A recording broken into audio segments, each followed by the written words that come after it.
ഒരാളെ കൊന്ന ഘാതകയ്ക്ക് കൊലപാതകം വിധിച്ചപ്പോ ഒരു മുൻ ജസ്റ്റിസ് പറയുകയാണ് കൊല വിധിച്ചത് ശരിയായില്ല എന്ന്. കൊലയ്ക്ക് കൊല വിധിക്കുമ്പോഴാണ് കൊല്ലാൻ മടിയുണ്ടാകുന്നത്.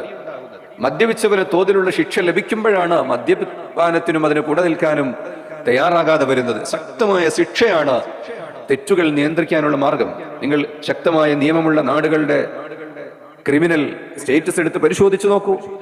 അവിടെ വളരെ കുറവാണ് ക്രൈമുകൾ. ഉദാരമായ സ്വഭാവമുള്ള നാടുകളിൽ ക്രൈമുകളുടെ എണ്ണം വളരെ കൂടുതലാണ്. വലക്കും ഫിൽ ഖിസ്വാസ് ഹയാത്തുൻ യാ ഉലിൽ അൽബാബ്. ബുദ്ധിയുണ്ടെങ്കിൽ ചിന്തിക്കൂ. ഖിസാസ് ഏർപ്പെടുത്തിയാൽ അതിലൂടെയാണ് നിങ്ങൾക്ക് രക്ഷയുള്ളത്. കൊന്നവനെ ഒരാളെ കൊല്ലുമ്പോഴാണ് 100 ആളെ കൊല്ലാതിരിക്കുന്നത്. കൊന്നവനെ കൊല്ലരുത് എന്ന് പറയുന്ന നിയമം, എന്ന് പറയുന്ന ചിന്താഗതി യഥാർത്ഥത്തിൽ കൊലപാതകം നാട്ടിൽ ധാരാളമായി നടക്കാൻ വേണ്ടിയുള്ള ഒരു പ്രചോദനമാണ് എന്ന് നാം മനസ്സിലാക്കേണ്ടതുണ്ട്.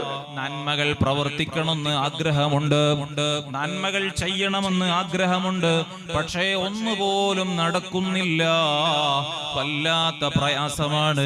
അത് ചെയ്യണം, ഇത് ചെയ്യണം. ഖുർആൻ ഒരു ജുസെങ്കിലും ഓതണോ, ഒരു അര ജുസെങ്കിലും ഒന്ന് പാരായണം ചെയ്യണം, ഒരു പേജെങ്കിലും ഓതണോ, ബിർദുൽ ലത്തീഫ് ഒന്ന് ചൊല്ലണോ, ഹദ്ദാദ് റാത്തീബ് മടങ്ങാതെ കൊണ്ട് നടക്കണോ എന്ന് വിചാരിക്കുന്നുണ്ട്, എന്ന് ആഗ്രഹിക്കുന്നുണ്ട്. തഅസ്സുറുൽ ഖൈറാത്ത്. പക്ഷേ അത് വല്ലാത്ത പ്രയാസമാ, നടക്കുന്നില്ല. മഅ ത്വലബിലഹാ. ആഗ്രഹിക്കുന്നുണ്ട്, നടക്കുന്നില്ല. ഈ ഒരു വിഷയമാണോ നാം അനുഭവിക്കുന്നതെങ്കിൽ, ഈ ഒരു വിഷയമാണോ നാം അനുഭവിക്കുന്നതെങ്കിൽ, ഈ ഒരു റൂട്ടിലൂടെയാണോ ഞാനും നിങ്ങളും യാത്ര ചെയ്യുന്നതെങ്കിൽ തൗഫീഖ് നഷ്ടപ്പെട്ടു പോയിട്ടുണ്ട്.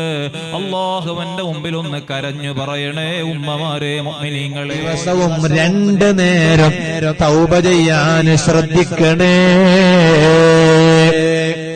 ഒന്ന് സുബഹിക്ക് ഉണർന്നാൽ ആ പ്രഭാത സമയമുണ്ടല്ലോ, ആ സമയത്ത് നിങ്ങൾ റബ്ബിനോട് തൗബ ചെയ്യണം.